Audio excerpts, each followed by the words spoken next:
जय श्री कृष्ण। आप सभी श्रेष्ठ जनों को मेरा प्रणाम। मित्रों, इस चैनल पर प्रकाशित एक वीडियो जिसका शीर्षक समी और मंदार वृक्ष की मार्मिक कथा है, आप लोगों के द्वारा काफ़ी पसंद किया जा रहा है और कई दर्शकों के द्वारा यह प्रश्न पूछा जा रहा है कि इस सुंदर और परम हितकारी कथा का स्रोत क्या है, अर्थात यह सुंदर कथा हमारी किस धर्मशास्त्र में वर्णित है। तो मैंने सोचा क्यों ना इस लोक कल्याणकारी कथा के प्रमाण को आपके साथ शेयर किया जाए और इसी बहाने आपसे मिलना भी हो जाएगा। तो देखिए, ये है वो प्रमाण जहाँ से मैंने इस परम हितकारी और लोक कल्याणकारी कथा को आपके साथ शेयर किया है। जी हाँ मित्रों, ये गणेश पुराण का अंक है। तो देखिए, यह है गणेश पुराण का अंक जो कि गीता प्रेस गोरखपुर से प्रकाशित होता है। गणेश पुराण में भगवान श्री गणेश की लीलाओं का बखान है। इसमें भगवान श्री गणेश की विभिन्न लीलाओं का वर्णन है, जिसको कि पढ़ना और सुनना परम हितकारी और परम कल्याणकारी होता है। इस गणेश पुराण अंक के दो भाग हैं या दो खंड हैं। यहाँ देखिए, इस गणेश पुराण के अंक की दो खंड हैं। पहला खंड है उपासना खंड और दूसरा खंड जो है वह है क्रीड़ा खंड। यहाँ क्रीड़ा खंड देवी समी और मंदार ऋषि की कथा का वर्णन गणेश पुराण की क्रीड़ा खंड में वर्णित है और ये क्रीड़ा खंड के 34वें और 35वें अध्याय में है।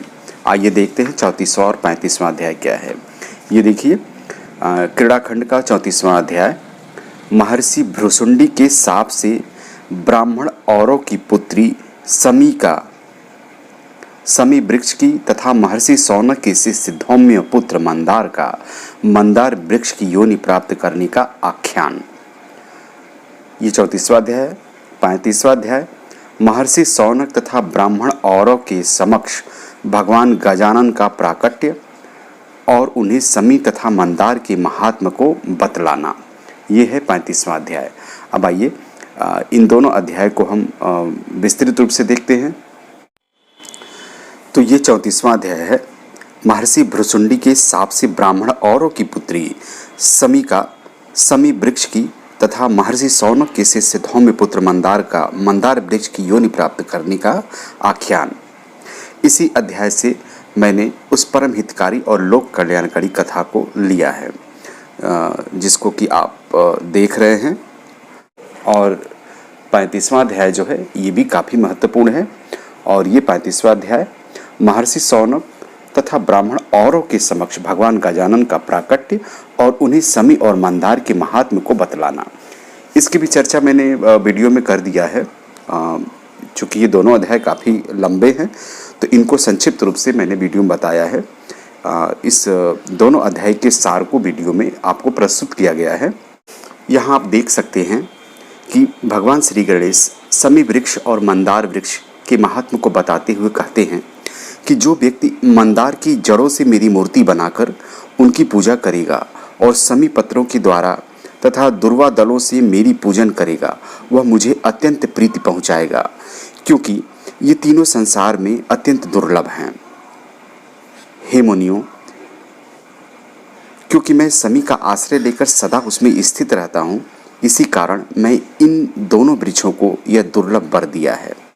इसी अध्याय में भगवान गजानन आगे कहते हैं कि जो प्रातःकाल उठकर समी का दर्शन करता है, उसे प्रणाम करता है और उसकी पूजन करता है, वह न तो कष्ट, न रोग, न विघ्न और न बंधन को ही प्राप्त होता है। मेरी कृपा प्रसाद से वह स्त्री, पुत्र, धन, पशु तथा अन्य सभी कामनाओं को प्राप्त कर लेता है। मेरी शरण ग्रहण करने से वह अंत में मुक्ति प्राप्त करता है। मंदार के पुष्पों से पूजन का भी यही फल बताया गया है। मंदार की मूर्ति बनाकर जिस घर में मेरी पूजन किया जाएगा, वहाँ मैं स्वयं विद्यमान रहूँगा और वहाँ पर कभी भी अलक्ष्मी का प्रवेश नहीं होगा। अलक्ष्मी अर्थात देवी दरिद्रता का प्रवेश उस घर में नहीं होगा। न कोई विघ्न होंगे, न किसी की अपमृत्यु होगी, न कोई ज्वर से ग्रसित होगा और न तो अग्नि तथा चोर का कोई भय ही रहेगा। उम्मीद है अब आप सभी लोग इस कथा के बारे में उचित प्रमाण पाकर संतुष्ट होंगे। यदि आपने अभी तक इस परम हितकारी और परम कल्याणकारी कथा को नहीं देखा है तो तुरंत देखिए।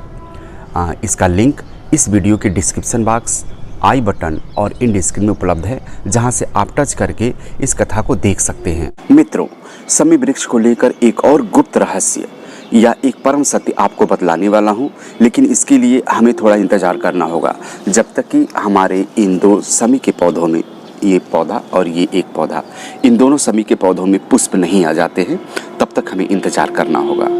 मित्रों, आपको यह जानकर अत्यंत आश्चर्य होगा कि शमी वृक्ष को केवल हमारे ही देश में पूजनीय, वंदनीय और परम कल्याणकारी नहीं माना जाता है, बल्कि कुछ इस्लामिक कंट्री या कुछ इस्लामिक देशों में भी इसे बहुत ही श्रेष्ठ स्थान प्राप्त है। जैसे शमी वृक्ष संयुक्त अरब अमीरात या UAE का राष्ट्रीय वृक्ष है या नेशनल ट्री है, जहां पर इसे घफ के नाम से जाना जाता है। तो आपको वीडियो कैसा लगा कमेंट जरूर करिए। धन्यवाद। जय श्री कृष्ण।